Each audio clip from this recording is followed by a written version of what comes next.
merasa tak berarti,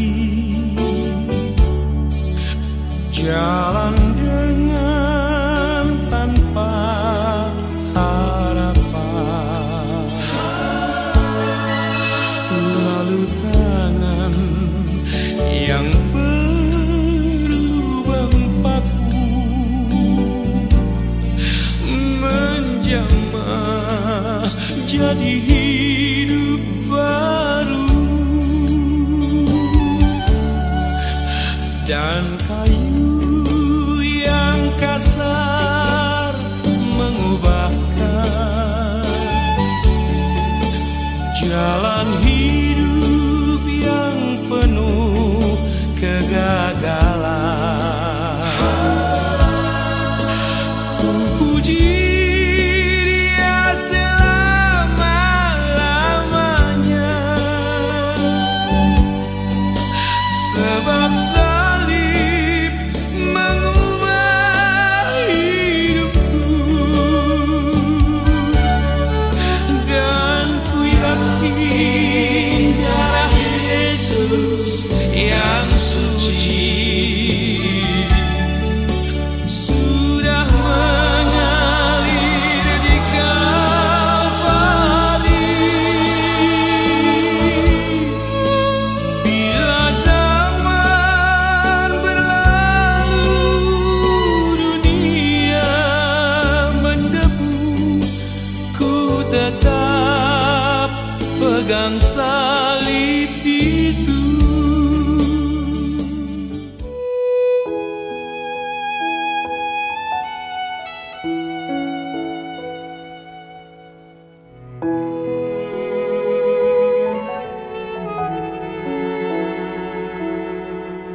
Dalam segala keadaan, waktu berlimpah maupun kurang, tetap Yesus yang mempesona hatiku. Dia beri damai dan kesempatan baru di setiap musim kehidupan. Waktu ku kuat maupun lemah, tetap Yesus yang mempesona hatiku. Dia beri hidup dan kesempatan baru. Sekali Yesus, selamanya Yesus. Harapanku tak akan hilang, karena kasih-Nya sekarang ku ada. Oh Yesusku, ku cinta Kau selamanya.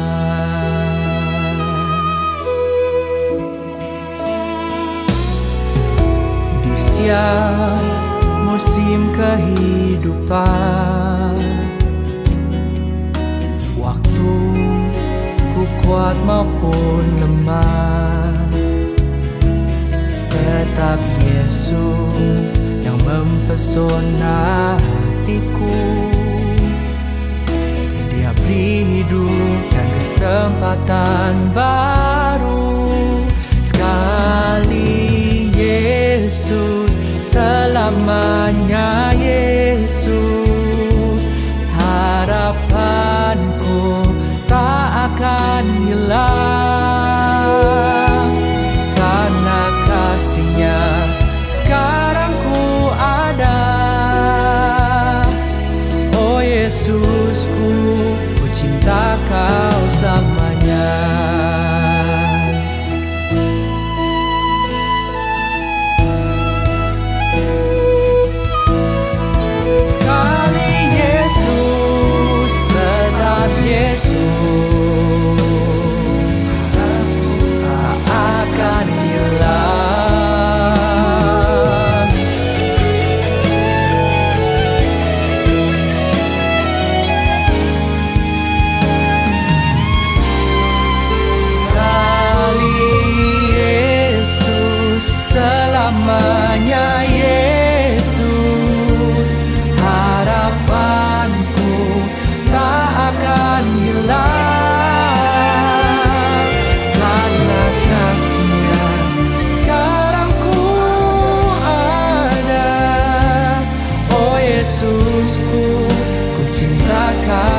selamanya.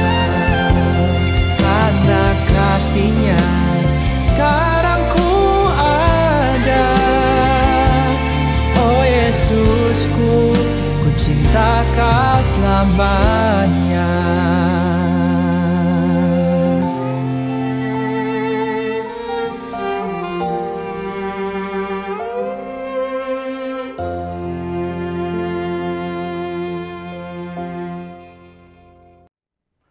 Shalom jemaat yang dikasihi oleh Tuhan Yesus Kristus. Senang sekali saya, Pendeta Rubin Adi Abraham, bisa melayani Anda dalam ibadah ini.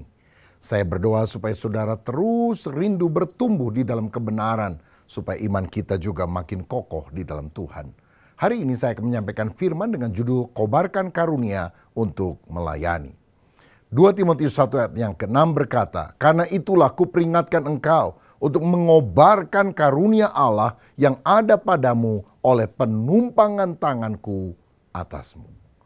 Saudara sekalian, sebagai orang percaya kita harus mengetahui kehendak Allah, supaya kita mengenali dan memanfaatkan karunia yang Allah sudah berikan kepada kita untuk melayani.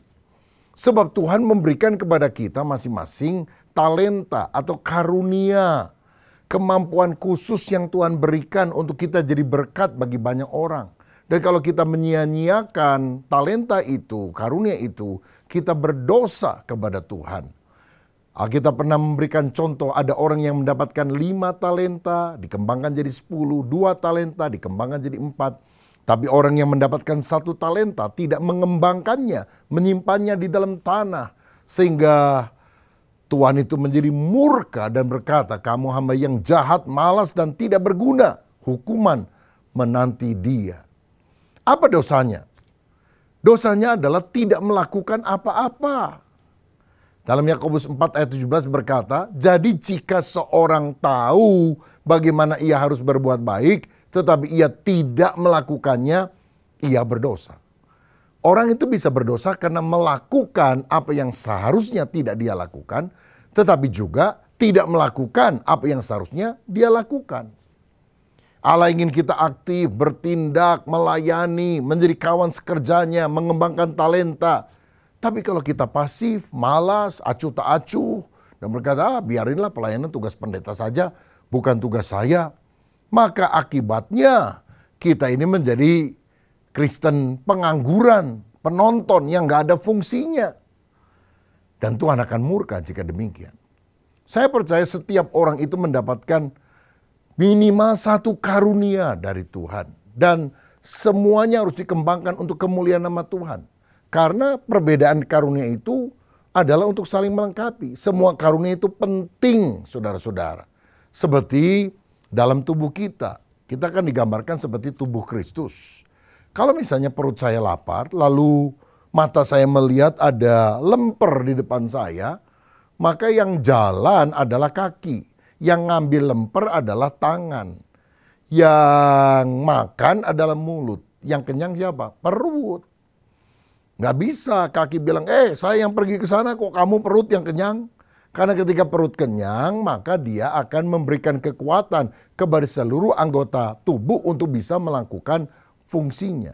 Kadang-kadang kita juga menganggap bahwa pelayanan itu harus sesuatu yang tampil di depan. Misalnya mimpin pujian, khotbah, atau jadi guru sekala minggu.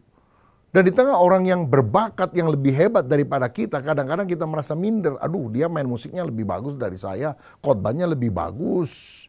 Dan kita bilang, ini aku, utuslah dia. Udah pakai dia aja Tuhan, saya sih nggak bisa apa-apa. Padahal kita ini punya tugas yang unik. Ya, seperti sendok dan garpu, mana yang lebih bagus? Dua-duanya bagus, tapi beda fungsinya. Mari kita bersatu di dalam perbedaan karunia untuk melayani Tuhan dan jadi berkat bagi orang lain. Mungkin sudah bertanya, bagaimana saya tahu karunia Tuhan yang Dia titipkan kepada saya? Ada beberapa langkah sederhana yang kita bisa lakukan. Misalnya, pertama, kita harus menyelidiki kemungkinan karunia yang kita miliki. Misalnya dengan cara membaca Alkitab. Roma 12 ayat 4-8 menceritakan tentang beberapa jenis karunia. 1 Korintus 7 1 Korintus 14, 15, Efesus 3 dan 4, 1 Petrus 4. Ada banyak bagian Alkitab di mana saudara bisa baca dan saudara pikir, oh mungkin ini karunia yang juga dicatat dalam Alkitab ada dalam diri saya. Baca buku-buku rohani terutama tentang mengenali karunia rohani, maka saudara akan lebih terbuka pikirannya. Atau tanya sama saudara seiman, kira-kira saya ini talentanya apa ya yang bisa jadi berkat bagi orang lain? Karena banyak sekali karunia yang Tuhan berikan kepada orang yang berbeda. Yang kedua, kita harus mencoba banyak bidang pelayanan. Ya, jangan pilih-pilih dulu, masukin aja semua yang ada. Yang paling gampang, lihat kebutuhan di gereja saudara. Kalau belum banyak orang yang terlibat di sana, saudara masuk. Walaupun saudara rasa tidak punya karunia atau talenta di sana, masuk dulu.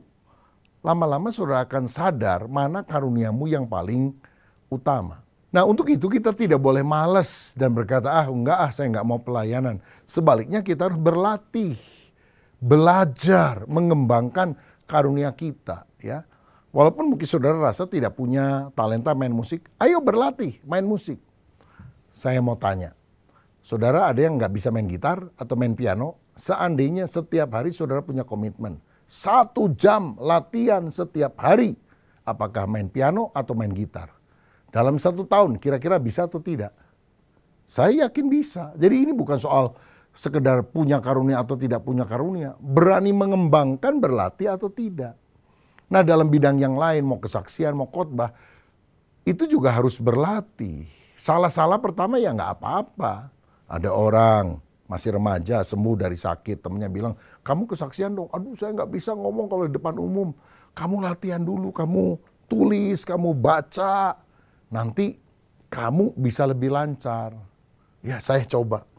Jadi setelah dia belajar, catat, hari Minggu dia mulai kesaksian. Dia bilang, maunya dia ngomong gini, puji Tuhan teman-teman, saya sakit tapi saya berdoa Tuhan sembuhkan. Saking grogi lihat banyak orang, dia bukan bilang puji Tuhan teman-teman, tapi dia bilang puji teman Tuhan. Maka orang-orang ketawa, saudara, karena dia salah ngomong. Tapi itu kan kali pertama, berikutnya dia lebih lancar. Pendeta aja bisa salah kok. Satu kali ada seorang jemaat datang kepada pendeta yang sudah lanjut usia, saudara. Om, saya sakit, pusing, demam, tolong doakan om. Oke, kita doa ya. Langsung pendeta tumbang tangan dan dia bilang, oleh bulir-bulir Yesus sembuh. Saudara-saudara, majelis kebetulan mendengar. Dia bilang, oh maaf, mestinya bukan bulir, tapi oleh bilur-bilur Yesus sembuh. Rupanya om ini lupa, saudara. Tapi om tua ini tidak mau kalah, saudara. Dia bilang, gak apa-apa, Tuhan tahu hati saya.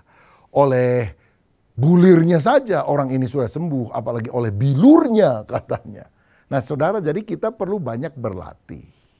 Yang ketiga, kita harus mencari yang mantap. Maksudnya yang pas dengan hati kita. Waktu kita melakukannya kita senang, kita rindu, begitu ya. Misalnya kalau ada orang karunia itu menyanyi. Latihan seminggu 2 kali bersama teman-teman, bikin paduan suara, vokal grup. Wow, senang, sukacita. Atau latihan musik seminggu 2-3 kali juga nggak jadi beban, saudara. Karena apa? Dia merasa itu adalah panggilannya. Ada sukacita dalam hidupnya. Ya, jadi karunia itu kadang-kadang dempet dengan apa yang kita sukai. Dan kita harus tahu tidak ada tingkatan dalam pelayanan. Maksudnya jangan pikir orang yang khotbah itu nilainya di hadapan Tuhan 100. Yang mimpin pujian 50. Yang main musik nilainya cuma 25. Yang nyapu-nyapu gereja 0. Manusia melihat apa yang di depan mata, tapi Tuhan melihat hati kita. Layanilah sesuai karuniamu dengan sukacita. Yang keempat, melihat hasilnya. Apakah efektif atau tidak. Ada orang bilang, saya mau melayani sekolah minggu, tapi wajah garang, saudara-saudara. Wajah kriminal. Begitu masuk ke kelas kecil anak, wah! Itu anak-anak teriak ketakutan, saudara-saudara. Ya, karena dipikirnya mungkin penjahat yang masuk, begitu. Nah, jadi kita harus cari tahu, kita itu efektifnya di mana. Oh, saya mau jadi pemimpin paduan suara. Suara fales. Ya, nyanyi sih bagus, tapi lebih bagus kalau nggak nyanyi, kata orang. Nah, jadi kita harus melihat hasilnya efektif atau tidak. Yang kelima, mengharapkan peneguhan dari saudara seiman. Kalau teman-temanmu secara tulus nih ya, beberapa orang cukup banyak, aduh bagus deh kalau kamu pelayanan ini luar biasa. Kalau kamu mendekor gereja, wah gereja jadi makin cantik. Mungkin saudara tidak punya karunia untuk memimpin pujian, tapi kalau saudara bisa mengembangkan sarana prasarana, mengrias di gereja, itu akan menjadi sesuatu yang sangat bagus. Tanya bagaimana penilaian mereka, dan kalau mereka berkata, ini bagus, kamu harus kembangkan. Mungkin saudara harus ngerti bahwa itu juga karunia saudara. Nah sekarang saya ingin menjelaskan beberapa pelayanan non-mimbar, karena pelayanan itu kan gak harus selalu di mimbar, di panggung gereja. Tapi yang di belakang layar, yang tidak di mimbar pun bisa jadi berkat. Dan ini tersedia luas untuk semua orang percaya. Karena kalau melayani di gereja, di mimbar itu kan terbatas orangnya. Tapi kalau non-mimbar banyak sekali. Saya bacakan Roma 12 ayat 4-8 yang berbunyi demikian.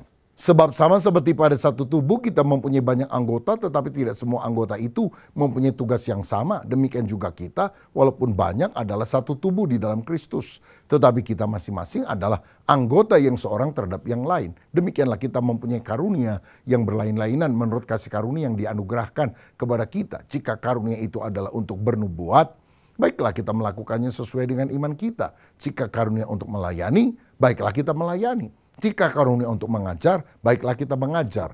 Jika karunia untuk menasehati, baiklah kita menasehati. Siapa yang membagi-bagikan sesuatu, hendaklah ia melakukannya dengan hati yang ikhlas. Siapa yang memberi pimpinan, hendaklah ia melakukannya dengan rajin. Siapa yang menunjukkan kemurahan, hendaklah ia melakukannya dengan sukacita. Nah ini ada berbagai karunia rohani, saya akan jelaskan 4 saja dalam konteks yang non-mimbar ya saudara.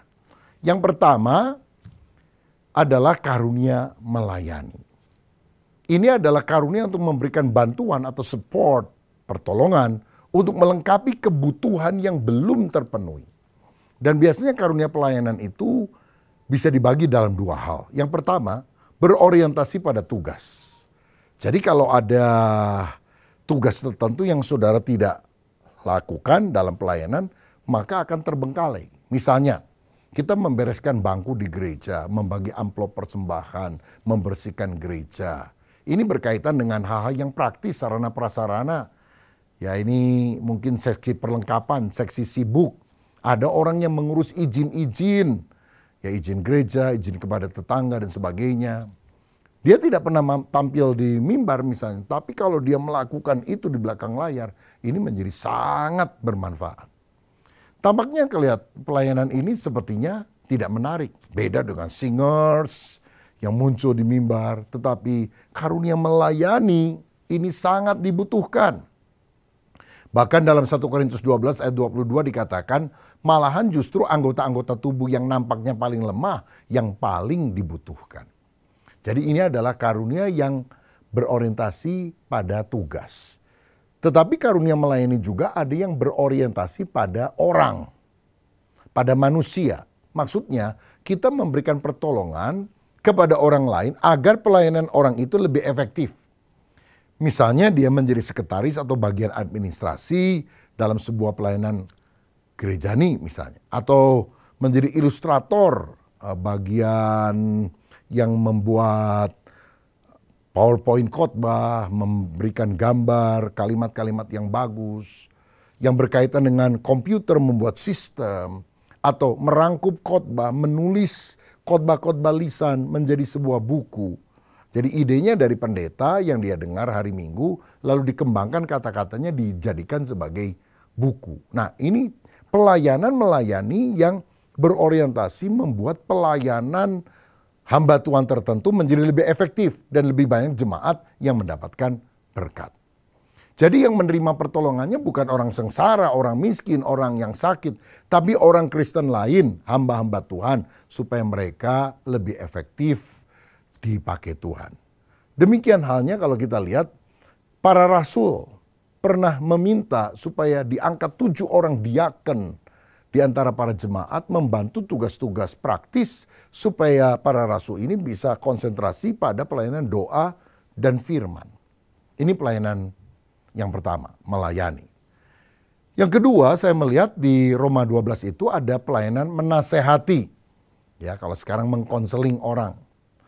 Ini adalah pelayanan memusatkan perhatian pada orang lain dan memberikan kata-kata kasih berupa penghiburan, dorongan, nasihat yang membesarkan hati sehingga orang dikuatkan dan mendapatkan jalan keluar untuk dia bisa membuat keputusan yang tepat ketika dia menghadapi masalah. Kisah Rasul 4 ayat 36 mencatat nama Barnabas sebagai anak penghiburan. Rupanya dia adalah seorang konselor yang baik. Dia pelayanan sama-sama dengan Paulus, saudara. Dan satu kali Barnabas ini mengajak keponakannya yaitu Yohanes Markus untuk ikut serta. Tapi rupanya Markus belum siap dalam pelayanan ketika mereka pergi dari satu tempat ke tempat lain. Lalu banyak penentang, dia minta pulang ke Yerusalem. Paulus marah sekali, merasa bahwa Markus ini nggak ada gunanya. Dan Markus juga dimarah-marah, tentu kecewa. Tapi Barnabas yang kemudian menasehati Markus, bahkan mengajak Markus dalam pelayanan yang berikutnya. Paulus tidak mau.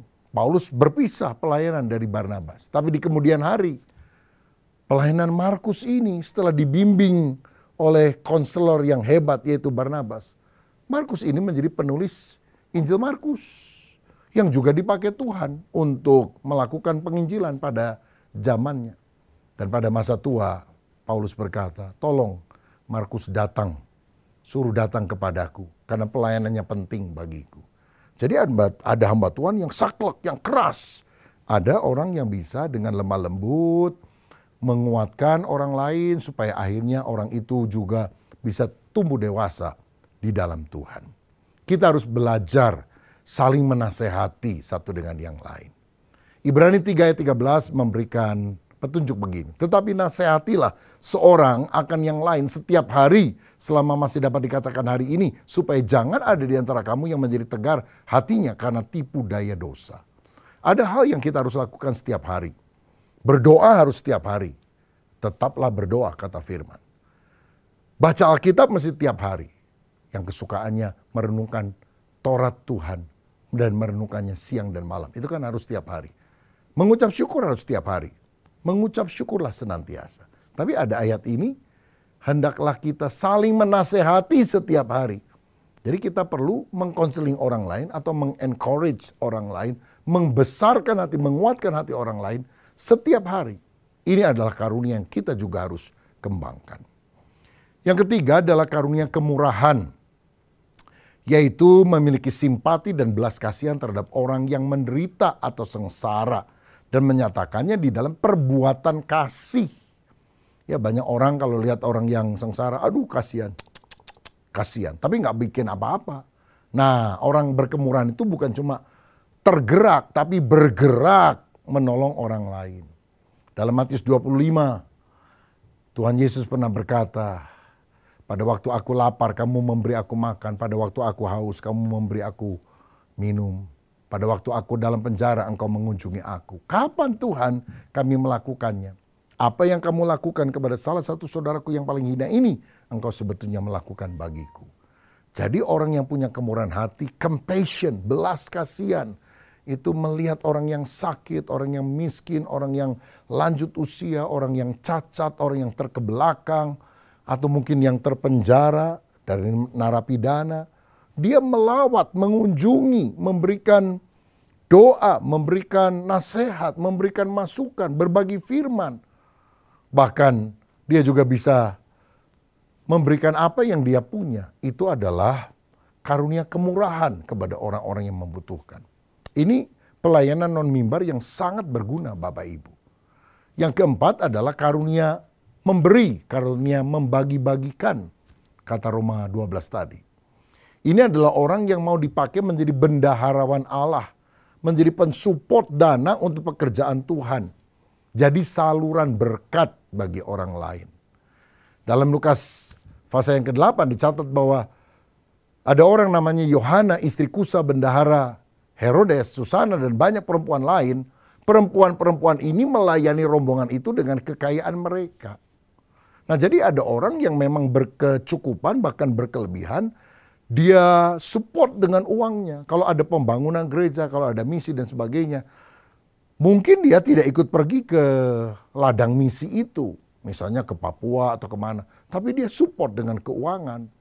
Karena itu juga bisa membuat orang-orang yang berangkat bisa lebih tercukupi dana dan biayanya. Ini juga sebuah pelayanan yang mulia, saudara. Dan untuk memberi kita tidak harus jadi miliarder dulu. Tapi itu adalah sikap hati yang senang memberi. Ya, Tuhan ingin memberikan kepada kita hati yang limpah. Limpah itu bukan berarti rumah 5, mobil 10. Tetapi merasa cukup dengan berkat Tuhan dan suka memberi kepada orang lain. 2 Korintus 8 memberikan contoh jemaat Makedonia yang miskin. Tetapi ketika mereka mendengar jemaat Yerusalem membutuhkan dana, mereka mengumpulkan dana dan memberikannya kepada jemaat Yerusalem. Ada janda yang hanya punya 2 peser, tapi dia memberi persembahan. Dan Yesus bilang, janda ini memberi lebih banyak dari semua orang yang lain. Karena dia memberi seluruh yang dimilikinya. Atau seperti janda di Sarfat, yang ketika Elia datang pada musim kelaparan, dan dia bilang, bikinkan roti untuk aku. Saya hanya punya minyak sedikit, tepung segenggam. Saya akan bikin roti, aku akan makan, anakku akan makan, lalu kami akan mati. Karena kami sudah tidak punya persediaan lagi. Loh, kalau kamu minta, kami matinya sekarang. Elia bilang, bikin buat aku dulu. Mujizat akan terjadi. Tepungnya tidak habis, minyaknya tidak habis. Dan ketika mereka taat melakukan itu, ini kan orang yang punya karunia memberi. Kalau egois mana mungkin. Waktu dia memberikan kepada hamba Tuhan, sampai musim kelaparan itu lewat, minyaknya tidak habis, tepungnya tidak habis. Selalu ada mujizat kalau kita belajar memberi untuk Tuhan. Nah, memberi itu jangan mikir nanti kalau saya udah kaya raya. Seperti 5 roti dan 2 ikan yang dibawa oleh seorang anak dibawa kepada Yesus. Yesus kemudian membagi-bagikannya kepada banyak orang. Saudara, waktu Yesus mengangkat 5 roti dan 2 ikan ikut, apakah langsung rotinya berubah jadi roti besar? Ikannya berubah jadi ikan paus? Tidak kan? Setelah didoakan rotinya tetap kecil, ikannya tetap kecil. Tapi mujizatnya terjadi waktu dibagi-bagikan. Rotinya tidak habis, ikannya tidak habis. Dan semua orang bisa makan. Sisanya 12 bakul. Saudara nggak perlu kaya raya dulu, baru kemudian bisa memberi. Apa yang engkau punya walaupun sedikit, ketika engkau belajar dengan iman membagikan kepada orang lain, Tuhan akan melakukan mujizat pelipat gandaan. Saudara, kalau kita mendapatkan berkat, sisihkan dulu persepuluhan yang adalah milik Allah. Bawa ke rumah Tuhan, ke gereja lokal di mana saudara digembalakan. Dan 90%-nya saudara kelola. Dengan takut akan Tuhan. Dan Tuhan yang menyediakan roti untuk dimakan. Dan benih untuk kita tabur. Itu akan melipat gandakannya. Haleluya. Nah, ada karunia lain di dalam bagian Alkitab yang berbeda. Karena karunia kan banyak sekali. Tapi salah satu yang saya juga mau bahas adalah karunia memberi tumpangan atau hospitality, keramah tamahan. Ini dicatat dalam 1 Petrus 4 ayat 9 misalnya.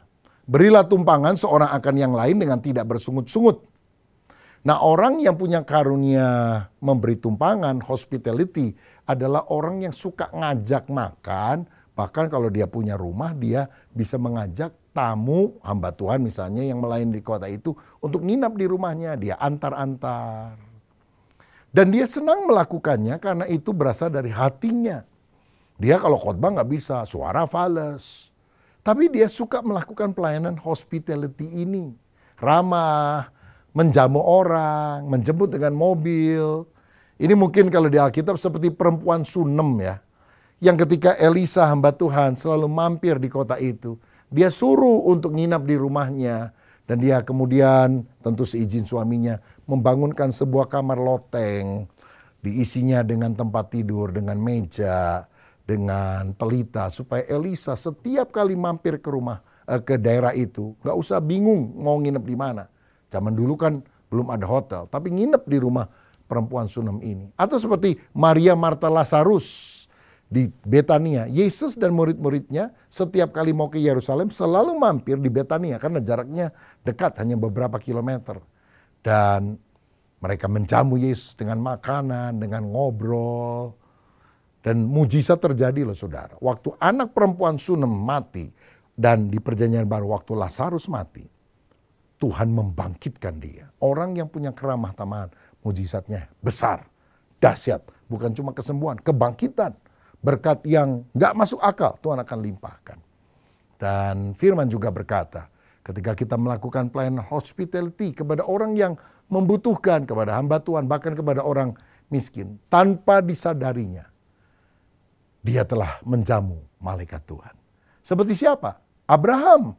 Ketika ada 3 orang mampir ke kemahnya, dia jamu dengan makanan yang luar biasa. Pada itu adalah Tuhan dengan 2 malaikatnya yang akan pergi ke Sodom dan Gomora. Tanpa disadari, Abraham telah menjamu malaikat Tuhan. Malaikat itu kan utusan Tuhan. Nggak usah yang punya sayap begitu. Tapi kalau saudara punya pelayanan hospitality, saudara menjamu utusan-utusan Tuhan, pemberita-pemberita Injil, hamba-hamba Tuhan, engkau dapat pahala dari sorga. Yang keenam, yang terakhir, saudara, adalah pelayanan doa syafaat. Yaitu orang yang datang kepada Allah demi kepentingan orang lain. Kejadian 18, ayat 19-29 menceritakan tentang Abraham yang berdoa syafaat untuk Lot. Supaya Sodom dan Gomora tidak dibinasakan oleh Tuhan. Dia tawar-menawar sama Tuhan.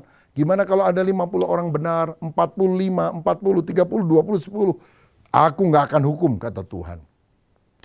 Dan firman berkata, maka berdoalah Abraham kepada Allah. Lalu Allah ingat kepada Abraham dan melepaskan Lot. Yang Tuhan ingat itu bukan Lot, saudara. Mungkin Lotnya juga gak berdoa. Tapi Tuhan ingat kepada Abraham dan melepaskan Lot. Jadi saya percaya kalau kita punya keluarga yang belum di dalam Tuhan, doakan terus. Sehingga malapetaka tidak ditimpakan kepada orang yang belum percaya itu, karena ada orang benar yang mendoakannya. Saudara, dan Tuhan akan memberikan kesempatan untuk orang itu bertobat. Doanya tidak mentobatkan orang itu langsung, tapi ada kesempatan pertobatan. Seperti Lot mendapatkan kesempatan untuk lari dari Sodom dan Gomora sehingga dia tidak ikut binasa di sana. Orang yang punya karunia sebagai pendoa syafaat senang berdoa. Doa teratur, lama, dan seringkali dijawab oleh Tuhan. Saya teringat ketika Musa berperang melawan orang Amalek. Yang dia suruh perang di bawah adalah Yosua dan orang-orang Israel. Tapi penentu kemenangan adalah Musa yang naik di atas bukit. Waktu dia angkat tangan, orang Israel menang. Waktu dia lemah, turun tangan, orang Israel kalah. Sampai ditopang oleh Harun dan Hur. Saya percaya pelayanan rohani juga harus ditopang oleh para pendoa syafaat. Sehingga banyak jiwa-jiwa yang akan diselamatkan untuk kemuliaan nama Tuhan. Saudara, gereja-gereja di Korea Selatan misalnya, itu punya atmosfer rohani yang kuat di dalam ibadah selama bertahun-tahun. Karena apa? Ada pendoa-pendoa syafaat yang suka mendoakan setiap ibadah yang ada. Ada seorang hamba Tuhan wanita dari Amerika Serikat, namanya Amy Semple McPherson. Dia juga adalah seorang pengkhotbah hebat pada zamannya. Karena kalau waktu dia doa, kesembuhan sering terjadi. Dan waktu selesai khotbah dia mendoakan orang, orang kadang-kadang rebah di dalam hadirat Allah. Penuh dengan Roh Kudus. Satu kali ada wartawan yang gak percaya Tuhan, dia pikir, kenapa orang-orang didoakan bisa jatuh dari tempat tidur, dari tempat duduknya, lalu kemudian mereka sepertinya ya kita kenal sebagai dilawat oleh Roh Kudus, begitu saudara. Jangan-jangan itu kursi-kursinya itu ada aliran listrik yang daya rendah sehingga zut, langsung orang jatuh begitu. Jadi pas satu kali waktu Amy Semple McPherson khotbah, orang ini selesai pendeta khotbah, dia langsung pergi ke bagian di mana pembangkit tenaga listriknya itu ada. Dan dia pikir jangan-jangan ada orang yang ngerjain ini saklar listriknya. Waktu dia turun ke sana dia kaget. Karena yang dia dapat di sana beberapa orang ibu-ibu tua yang sedang berdoa. Dia berkata, tolong hambamu biar mujizat-mujizat Allah terjadi melalui pelayanannya. Jadi nggak mengganggu listriknya sudah. Tapi dia berdoa supaya Roh Kudus bekerja. Dan akhirnya wartawan ini bertobat. Dia bilang, oh rupanya ini pembangkit tenaga listriknya. Maksudnya apa? Ketika kita berdoa, ada power, kuasa Roh Kudus yang akan dicurahkan. Karena itu mari kita mengenali karunia rohani kita masing-masing. Dan kita menggunakannya untuk kemuliaan nama Tuhan dan jadi berkat bagi orang lain. Siapa di antara saudara yang merasa engkau mendapatkan satu karunia yang belum engkau kembangkan secara maksimal, tapi hari ini engkau mau berkata, Tuhan, aku mau dipakai oleh engkau. Pakai aku sesuai dengan karunia yang engkau berikan. Kalau engkau mau berdoa demikian, taruh tanganmu di dada. Saya mau berdoa. Bapa, terima kasih untuk kebenaran firman-Mu. Kami percaya kami mendapatkan minimal satu karunia. Dan karunia itu harus dikembangkan. Bapa, kami tidak mau menyia-nyiakan karunia ini. Tapi biarlah kami dipakai untuk memuliakan Tuhan. Dan juga menjadi berkat bagi banyak orang. Kami mulai aktif terlibat dalam pelayanan. Tidak harus pelayanan mimbar. Pelayanan di luar pun. Pelayanan di bawah mimbar. Pelayanan sehari-hari yang praktis kami mau lakukan. Yang penting banyak orang terberkati. Oh Tuhan, hamba berdoa. Komitmen dari anak-anak-Mu yang telah mendengar khotbah ini, Engkau materaikan, Engkau kuatkan, sehingga kami diurapi oleh Roh Kudus menjadi berkat. Dalam nama Yesus kami berdoa. Haleluya. Amin. Tuhan memberkati. Yang percaya berikan tepuk tangan yang terbaik buat Allah kita. Haleluya. Kami bersuka cita di dalam Tuhan.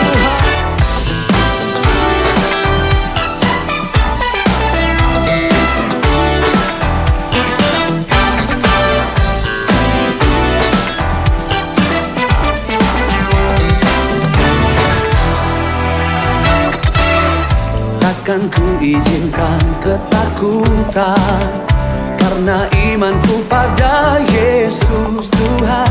Tak ada alasan tawar hati, karena Yesus ada di sini.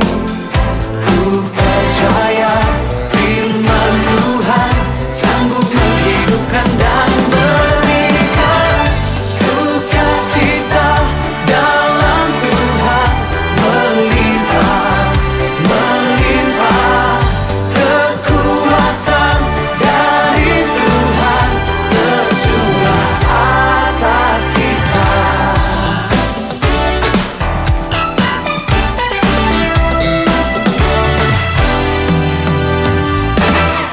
Takkan ku izinkan